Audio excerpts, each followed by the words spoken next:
আর ঠিক 1 ঘন্টা আর তারপরই চাকরিহারাদের বার্তা। আজ বিকেলে বড় ঘোষণা মুখ্যমন্ত্রীর। বিকেল 5টায় নবান্নে বিশেষ সাংবাদিক বৈঠক। চাকরিহারাদের জন্য কি ঘোষণা মুখ্যমন্ত্রীর? সোশ্যাল সাইটে সাংবাদিক বৈঠকের কথা জানিয়েছেন মুখ্যমন্ত্রী।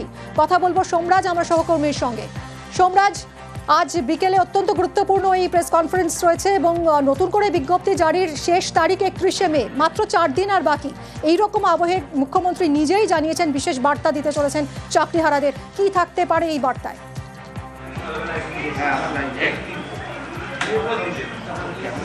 দেখো, যেটা মনে করা হচ্ছে যে 31শে মের মধ্যে যেহেতু স্কুল সার্ভিস কমিশনকে নিয়োগের বিজ্ঞপ্তি দিতে হবে এবং সেই নিয়োগের বিজ্ঞপ্তি দেওয়ার জন্য একটি রুলস বা বিধি তৈরি করতে হয়, অর্থাৎ এই নিয়োগের জন্য কি কি নিয়ম তৈরি করা হচ্ছে সেই নিয়ম তৈরি করতে হয়। আর সেই নিয়ম তৈরি নিয়েই মনে করা হচ্ছে আজ মুখ্যমন্ত্রী মমতা বন্দ্যোপাধ্যায় সাংবাদিক সম্মেলন করে বিস্তারিত জানাবেন। চাকরিহারা শিক্ষক শিক্ষিকাদের তরফে যে দাবি রয়েছে যে তারা নতুন করে আর পরীক্ষা দিতে চান না, মনে করা হচ্ছে সুপ্রিম কোর্টের নির্দেশকে সামনে রেখে সেই সংক্রান্ত বেশ কিছু গুরুত্বপূর্ণ ঘোষণা আজ মুখ্যমন্ত্রী মমতা বন্দ্যোপাধ্যায় করবেন। বিকেল 4টা থেকে অর্থাৎ কিছুক্ষণের মধ্যেই নবান্নে একটি বৈঠকও হওয়ার কথা রয়েছে, যে বৈঠকে শিক্ষামন্ত্রী থাকবেন, শিক্ষা সচিবও থাকবেন।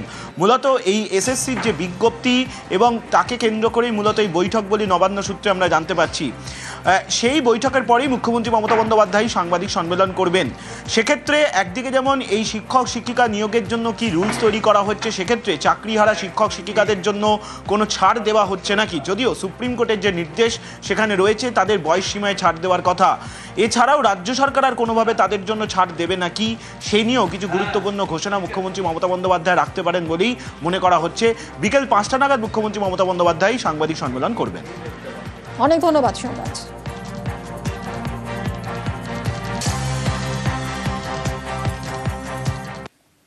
নজরে 26-এর ভোট। সাংগঠনিক রদবদলের পর এবার প্রচারে তৃণমূল। জনসংযোগ এবং প্রচারে আরও জোর ঘাস ফুলে। জুনের প্রথম সপ্তাহ থেকেই রাজ্য জুড়ে কর্মী সভা। বিজেপি বিরোধিতায় জোরদার প্রচার। রাজ্য সরকারের উন্নয়নমূলক কাজেরও প্রচার। সাংসদ, বিধায়ক সহ জনপ্রতিনিধি ও নেতাদের প্রচারের নির্দেশ।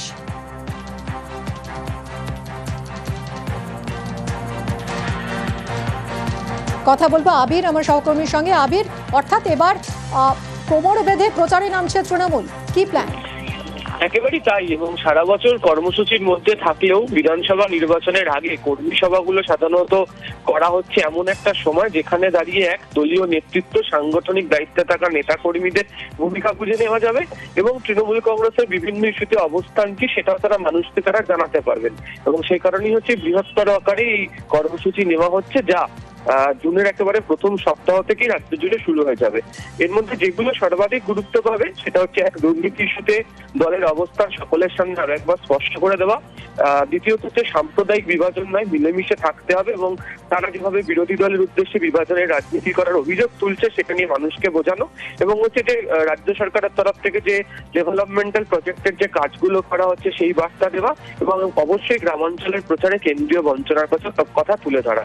এবং শনি এবং রবিবারই মূলত এই কর্মী সভাগুলি চলবে। ফলে সব মিলিয়ে একেবারে বিধানসভা নির্বাচনের আগে কোমর বেঁধে প্রচারে নেমে পড়ল তৃণমূল কংগ্রেস। ধন্যবাদ আবির।